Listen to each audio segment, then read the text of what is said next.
كل سنة وانتوا كلكم طيبين وبخير وصحة وسعادة. خلاص رمضان على الأبواب، بكرة هنتسحر، فيا رب يجعلها أيام حلوة علينا كلنا ومباركة علينا كلنا ويحقق لكم كل اللي بتتمنوه. أنا النهاردة طالعة عشان أتكلم في موضوع الماتش الأهلي والهلال السوداني.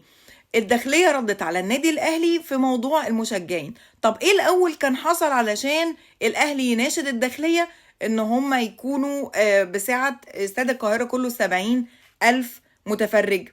اللي حصل ان اليومين دول في دوري أبطال أفريقيا شغال، الأهلي بيلعب، الأهلي والزمالك طبعا، بس دلوقتي خلينا في الأهلي بيلعب في مجموعة فيها القطن الكاميروني وسان داونز إلى أبد الآبدين، طبعا احنا بنلعب معاه، وفريق الهلال السوداني. طيب احنا كنا بنلعب في ارض الهلال السوداني، طبعا ايه اللي بيحصل فينا كل ما بنلعب بره ارضنا في افريقيا؟ بيزكس كده، بيزكس ان احنا بنكون بنلعب الظهر او 3 العصر علشان درجات الحرارة هناك عالية جدا، واحنا مش متعودين على درجة الحرارة دي. تاني حاجة بنواجهها انه المكان بتاع اللعيبة بيكون بعيد جدا عن الملعب، وده بيرهق اللعيبة بدنيا ويخليهم رايحين خلصانين. تالت حاجة بقى انه هما بيفتحوا، طبعا هما حقهم ان هما يفتحوا للمشجعين، بس اللي مش من حقهم انهم يعملوه ان المشجعين يعملوا شغب ويضربوا الاتوبيسات بتاعة اللعيبة، بحيث ان هما يرهبوهم ان انتوا لو يعني كسبتوا او حاجة احنا هننزل عليكم، يعني هنخلص يعني. فده طبعا نوع من انواع الضغط الكبير الجماهيري. كل ده بيحصل معانا علشان ماتش، يعني ارواح اللعيبه دي باولادهم بمراتاتهم بباباهم ومامتهم بيكونوا حاطين ايدهم على قلوبهم وهم طالعين يلعبوا بره ارضهم. في ماتش الهلال السوداني والاهلي اللي كان موجود بيتلعب في ارضهم هناك في السودان، اللي حصل ان هما كانوا بيلعبوا الماتش في ملعب وحش جدا، كلنا شفناه كان صعب جدا. تاني حاجة الضغط الجماهيري الفظيع. تالت حاجة الساعة 3 العصر وكانوا طبعا مرهقين جدا.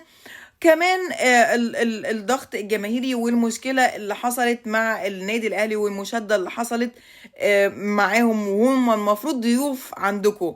طيب النادي الأهلي ناشد وزارة الداخلية انه احنا هنلعب في استاد القاهرة، احنا عايزين 70,000 مشجع بتوعنا علشان خاطر ده ماتش مصيري بالنسبة للنادي الأهلي، والماتش ده يا اما هنكمل يا اما خلاص مش هنكمل في دوري ابطال افريقيا. وعلى فكرة نفس الحوار برضو مع الهلال السوداني، بس يمكن هي فرصتهم احسن شوية. فعلشان كده النادي الاهلي كان بيناشد وزارة الداخلية ان هم يلعبوا بالساعة الكاملة لاستاد القاهرة اللي هو 73,000 متفرج، علشان خاطر يسابورت او يشجعوا يكونوا ورا النادي الاهلي، علشان خاطر يكسبوا الماتش ده ويكملوا في دوري ابطال افريقيا. وجه رد وزارة الداخلية على النادي الأهلي إن هما هيفتحوا 50,000 مشجع، يعني ده 70% تقريبا من سعة استاد القاهرة. دي حاجة كانت كويسة جدا جدا من وزارة الداخلية، إن هي سمعت المناشدة بتاعة الكابتن محمود الخطيب، والكابتن محمود الخطيب نزل بوست إن هو بيشكر جدا الداخلية علشان خاطر فتحوا الاستاد للجمهور. واحنا الجمهور بتاعنا واعي جدا، واحنا عارفين ان احنا نلتزم بالمعايير الاخلاقية في اي ماتش مهم. وشفنا قبل كده لما مصر كانت مستضيفة برضو كاس الامم الافريقية وكان الساعة الكاملة للقاهرة، ما حصلش اي مشاكل وما حصلش اي شغب. الشعب بتاعنا واعي جدا وعارف ان الناس دي ضيوف عندنا، واحنا بلد الكرم، واحنا بنكرم اي حد وبنرحب بيه عندنا. احنا ملناش دعوة احنا الناس هي عملت معانا ايه او ان هم يتعاملوا بطريقتهم عاملة ازاي، احنا نوريهم كرمنا وذوقنا في التعامل لان هم عندنا ضيوف. نتمنى الفوز للنادي الاهلي في الماتش المصيري ده، وكل سنة وانتم طيبين. سلام.